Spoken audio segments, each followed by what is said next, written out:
Zach Wilson had all the God-given ability in the world when he came out in the draft, and people were raving about his arm strength. People were raving about the velocity with which he throws the ball. He had the mechanics. He had everything you wanted to be an NFL quarterback, but one thing he lacked was the experience. And that is something that all rookie quarterbacks lack, right? And now we're 2 years in, and there's talk of people wanting him ran out of town, people wanting Zach Wilson to move on. It's time to move on is what Jets fans are saying, right? But you also have to look at what's around him. What's around him? He had Breece Hall, and when he did, they were playing pretty good football, right?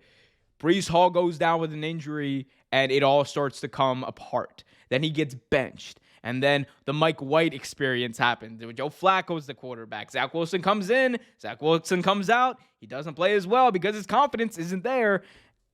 And you could argue that it's been mismanaged by head coaching. You can argue a whole host of things. At the end of the day, I think we need to have a bigger conversation at the end of the day, I think the NFL needs to have a bigger conversation and take a closer look at the way they develop these quarterbacks when they get to the NFL. Because the impatience that some of these franchises have, and it comes from the top down, owner down, the impatience that they have is not good for these young quarterbacks. Because they're expecting these quarterbacks to come in and be Josh Allen and be Lamar Jackson and be Patrick Mahomes when everyone's not that when they come in. It's just fundamentally not the case for most quarterbacks. So I just think we need to have a bigger conversation about that. I think quarterbacks need time to develop.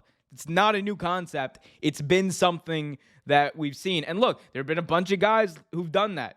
We've seen Alex Smith be a guy who struggled early on in his career and then became a multiple-time Pro Bowler in San Francisco and then in Kansas City. Geno Smith, this year, like 10 years into his career, is having a career renaissance, you could say, but you could also say he's finally reaching his potential. 30 touchdowns, 11 interceptions, led the league in passing, in completion percentage. So, again, we talk about these quarterbacks. We talk about how great they are and how great talents they are. But we also need to discuss, hey, here's the timeline for this guy if we draft him. And if your timeline is we need to be good next year, and you're looking at drafting a guy who might not be ready or might need a year or two, a la Malik Willis, a la a Daniel Jones, who you could argue needed an extra year, maybe don't pick that guy. Maybe. I'm just saying maybe. It's just I just hate to see these young quarterbacks and their potential ruined because franchises are just impatient. It's baffling, and all these GMs want to go out there and act like, oh, well, we know how to evaluate talent. If these GMs were just as good at their job as they believe they were, Brock Purdy would not have been the final pick of the draft. I'm just saying. It's not just Brock Purdy. You have so many people. I mean, the biggest whiff, Tom Brady, obviously. I mean, not everyone's those two, right? But at the same time, I'm just saying, like, at a certain point, you can tell who the good and great players are in the draft. But at a certain point, it's also just gut feeling and who you like. It's what it is. That's how GMing, that's how front offices in the NFL work. And I don't know. My whole point is give these kids time.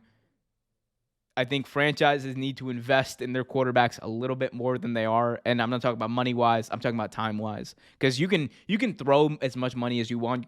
You can pick a guy number 1 overall and have him have his contract fully guaranteed and all that jazz, and it's great. But if you don't set him up for success on the field, if you don't have the right talent around him, if you're not patient enough and give him the time, like the Jaguars, the Jaguars are going to give up on Trevor Lawrence after last year. How stupid would they be if they actually did that? Like, come on. Bye. Y'all know what it is. Hit that like button, subscribe, and hit that notification bell so you get notified whenever a new video is released.